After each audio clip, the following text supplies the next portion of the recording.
ये सब इंप्लीमेंट किया था। और जब उसने शुरू की थी, मुझे याद है न्यूज में इतना आता था कि ये इनकी चाल है, तो अवेयरनेस तो थी इंडिया को, पर सैड का युग समाप्त हो चुका है। मेरे ख्याल से जब ये युग आर्मी के विकासवाद का है। Troubles began as early as 2013 when China expanded its Belt and Road Initiative. Massive construction projects in Pakistan, Sri Lanka, Bangladesh, and the Maldives caused unease in Delhi. If you ask me, is our relationship normal today? My answer to you is no, it is not. China is clearly becoming a much stronger military power. India has also stepped up its participation in the Quad, which is a group of 4 countries, including the US, Australia, and Japan.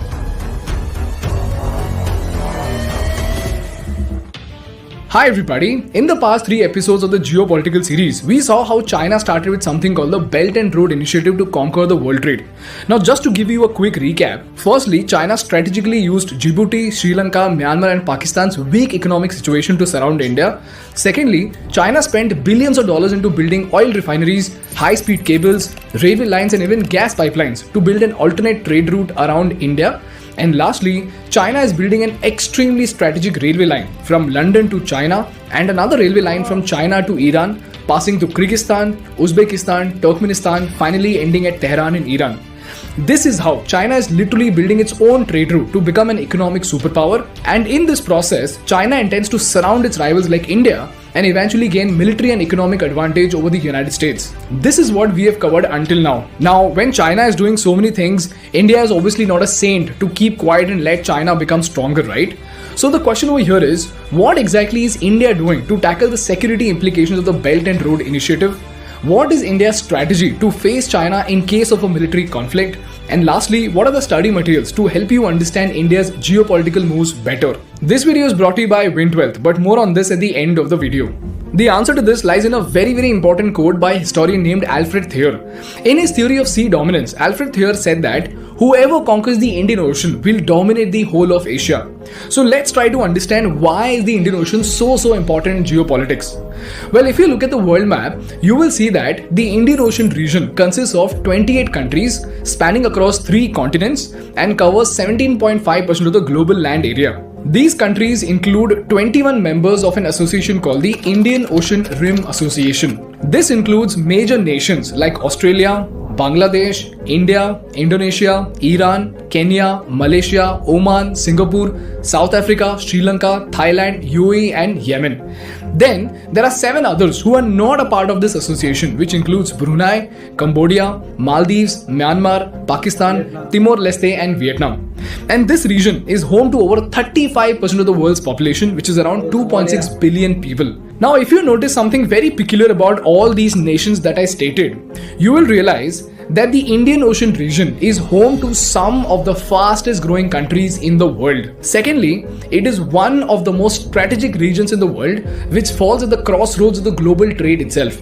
The Indian Ocean connects the international economies in the North Atlantic to the Asia-Pacific region. And secondly, the major sea routes that connect the Middle East, Africa and East Asia with both Europe and America also lie in the Indian Ocean itself. And what is absolutely mind-boggling about the Indian Ocean is that 80% of the entire world's maritime oil trade flows through just 3 narrow passages of the Indian Ocean.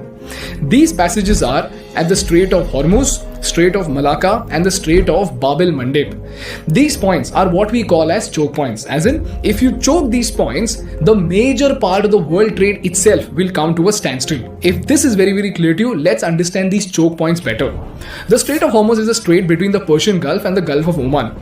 The Strait of Malacca, as you know, is this place between the Malay Peninsula and the Indian Ocean island of Sumatra. The Bab el-Mandeb is a strait between Yemen on the Arabian Peninsula, Djibouti and Eritrea in the Horn of Africa. This strait connects the Red Sea to the Gulf of Eden. And apart from these 3 choke points, we have 4 more, which are the Mozambique Channel, the Suez Canal, the Sunda Strait and the Lombok Strait. Now, if you remember from our previous episode, China has very clearly entered very close to all these choke points. To establish dominance over the Strait of Hormuz, China has the Gwadar port in Pakistan on a 40-year lease. and it also has its infrastructure and railway lines to Iran. To establish dominance over the Strait of Bab el-Mandeb and the Suez Canal, China has debt-trapped Djibouti to build its naval base. And then, to capitalize on the Strait of Malacca, Sunda Strait and the Lombok Strait, China has made strategic alliance with Indonesia to build its infrastructure projects. And if you go through the details of the Chinese relations very closely, you will see that China has already established very close relations with the Mozambique government and has established control over a port called the Dar es Salaam port in Tanzania. So in short, the world trade can be stopped within a jiffy if you have control over these choke points in the Indian Ocean. And at the same time, if you do not have control over these points, your enemy can block your trade in no time. And quite evidently, China has slowly extended its dominance over all these choke points. This is the reason why the Indian Ocean is an extremely crucial region with respect to maritime trade, and more importantly for India because of China. But the story does not end here. Apart from maritime trade routes, the Indian Ocean contains some of the most precious resources in the world. In fact, a large portion of the resources of the Indian Ocean is yet to be explored. And it is said that 16.8% of the entire world's reserves and 27.9% of natural gas reserves are in the Indian Ocean itself. And this is where the Indo-China conflict comes in. The string of pearls theory very simply is that China is trying to encircle India with a number of naval bases in surrounding countries in such a way that it's like a string of pearls around your neck, which the Chinese can then tighten to choke you and choke your neck. There is a Cold War that is created between India and China.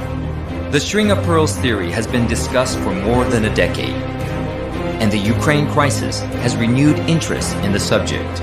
My answer to that has always been, even if they're trying to do it, which is debatable, I would say that India has a fairly robust neck and that is not so easily strangled.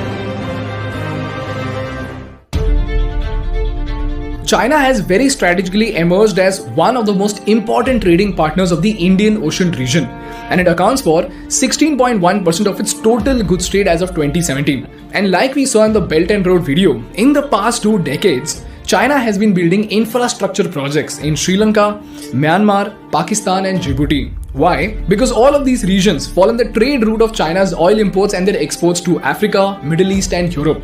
So we have the Gwadar port in Pakistan, Hambantota port in Sri Lanka, Djibouti's naval base and even Myanmar's Quake Phu port. This is what is being called as the strings of pearls theory. Now the burning question over here is, what exactly is India doing to tackle it? Well, instead of openly and boldly announcing its strategy like China, India has been slowly and steadily operating in a stealth mode with something called the necklace of diamonds strategy. To understand this, let's take a look at the list of strategic bases India has set up with partner countries as well as the various trade agreements that India has signed.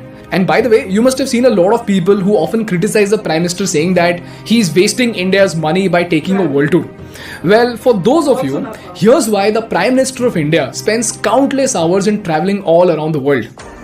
हम अपने देश की अखंडता और संप्रभुता के साथ समझौता नहीं करते हैं। जब भी समय आया है, हमने देश की अखंडता और संप्रभुता की रक्षा करने में अपनी शक्ति का प्रदर्शन किया, अपनी क्षमताओं को साबित किया।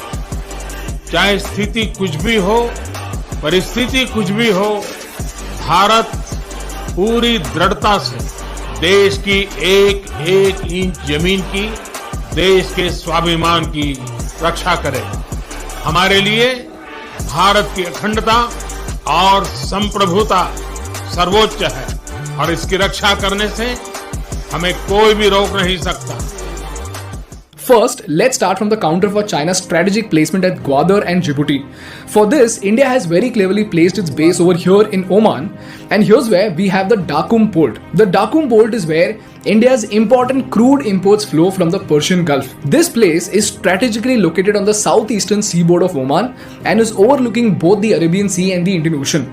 On top of that, it is also straddled along the critical sea lanes in the Arabian Sea and the Gulf of Eden. And all thanks to India's relation with Oman, we have military access to this port, which makes it a great defense point. Then we come to this region that is close to the second choke point, which is the Mozambique Channel. In 2015, Modi ji signed an agreement with the Seychelles president to develop a place called the Assumption Island for military use. But unfortunately, after this deal was done, there were a lot of protests, there was a change in government, because of which this diamond as of now is in a shaky situation. Then we come to perhaps the most important choke point of all, which is the Strait of Malacca and the other two choke points right beside it.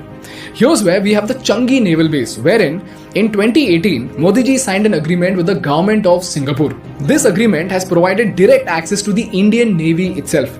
So while sailing through the South China Sea, the Indian Navy can refuel and rearm its ship through this base. This is followed by the Sabang port in Indonesia. And again, in 2018, India got military access to Sabang port, which is located right at the entrance of the Malacca Strait.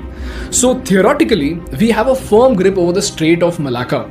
And if you remember from our China's BRA video, 70% of China's oil supply and 60% of their trade passes through the Strait of Malacca. So choking this point is like choking the Chinese economy itself. After that, we have the Indo-Vietnam Diamond, and long story short, we have historically had a great relationship with Vietnam. We supply some of the most important defense equipment to Vietnam, and we have signed a comprehensive strategic partnership with Vietnam in 2016 itself. Then we have our important diamond in Japan. On 9th of September 2020, India and Japan signed something called the Acquisition and Cross-Servicing Agreement that would allow militaries of both these countries to exchange supplies and services on a reciprocal basis. So again, Japan and India can use each other's port as per their strategic requirements. And the best part about this point is that if you look at the map, you will see that it gives us a very close placement to the mainland of China itself. And then we have Mongolia, where Modi ji became the first Indian Prime Minister to visit, and more importantly, India has established a very strong relation with Mongolia by giving out a $1 billion credit to develop an air corridor for Mongolia. And lastly, we have the Chabahar port in Iran. And if you remember from our China video again, Iran is also a part of the Chinese BRI initiative, wherein they have a railway line from China to Iran, passing through Kyrgyzstan, Uzbekistan, Turkmenistan to finally ending at Tehran in Iran. So here's where India very cleverly understood the importance of Iran. So in 2015 itself, when Iran was facing crippling economic sanctions and diplomatic isolation, India agreed to develop a deep water port in Chabahar on the Gulf of Oman. And as a part of this deal, Modi ji visited Iran and signed the agreement worth $500 million to develop this port and related infrastructure. And if you see, it's not just strategic with respect to China's infra in Iran, but also very close to the Gwadar port in Pakistan. Now, if you connect all these points together on the world map, you will see that it's literally a necklace around China, and more importantly, they are strategically located points that can be used to counter the Chinese in case of any military conflict. Now, although the relations with all these countries is not as ideal as we would like, it is a very significant step to make sure that the dragon is not left completely loose. This is what India is doing to make sure that we are protected from the notorious Chinese moves. And this brings me to the most important part of the episode, and that are the study materials to help you understand India's geopolitical relations and strategy better. Before we move on, I want to thank our partners Wintwealth for supporting our content. For full disclosure, ThinkSchool is also an investor in Wintwealth. Wintwealth is a wonderful platform by which you can invest in bonds of NBFCs with strong backers and earn 9 to 11% interest. Now, most of you might be investing in the stock market as a long-term investor. But if you want to make steady returns for a short-term goal, that's where Vint assets can come in very handy. The investment process is super simple. You can see the asset page over here that has detailed information about the asset. On the right-hand side, you can see a table by which you can determine how many units of the bond you want to buy. And finally, the payment process is also super easy. You can pay via UPI, net banking, or the Wintwealth fund itself. And that's it, you are done. By investing in Wintwealth, you can earn returns that are higher than FD and at the same time not as volatile as stocks. Always remember, you must also check out the risks explained on their website before deciding on your investment. Wintwealth is backed by Zerodha's Rainmatter, Kunal Shah, the CEO of Cred, and many more reputed investors. And you can check them out from the special link in the description. Moving on, the first document I am attaching comes from the International Relations and Strategic Studies Institute. This document explains the importance of the Indian Ocean, and this document will give you a very clear understanding as to why is Indian Ocean so important for the global economy. Secondly, I am attaching a document on the Belt and Road Initiative of China, which will give you a deeper understanding of what exactly is China trying to do. And for this, you can even check out our previous video.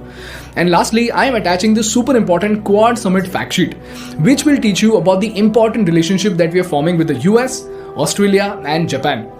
Read through this document very carefully because it will give you a very deep understanding about how India and other nations actually collaborate together to actually tackle their common threats and to capitalize on their opportunity. So as citizens of India, using these documents, you will very easily be able to understand the international relations strategy of India to counter China and other threats.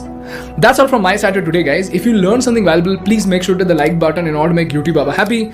And for more such insightful business and political case studies, please subscribe to our channel. Thank you so much for watching. I will see you in the next one. Bye bye. ये सब implement किया था और जब उसने शुरू की थी, मुझे याद है न्यूज में इतना आता था कि ये इनकी चाल है तो अवेयरनेस तो थी इंडिया को, पर सैडली एक्शन इमीडिएटली नहीं लिए गए, बाद में लिए गए हैं। अगर गाइज आपको यह मैशअप रिएक्शन का वीडियो कैसा लगा, अपने थॉट को नीचे वीडियो के कमेंट में जरूर बताइएगा। वीडियो पसंद आई हो तो वीडियो को लाइक जरूर कर दीजिएगा। चैनल पे नए हैं तो चैनल को सब्सक्राइब जरूर कर लीजिएगा। तो थैंक यू, मिलते हैं नेक्स्ट वीडियो में।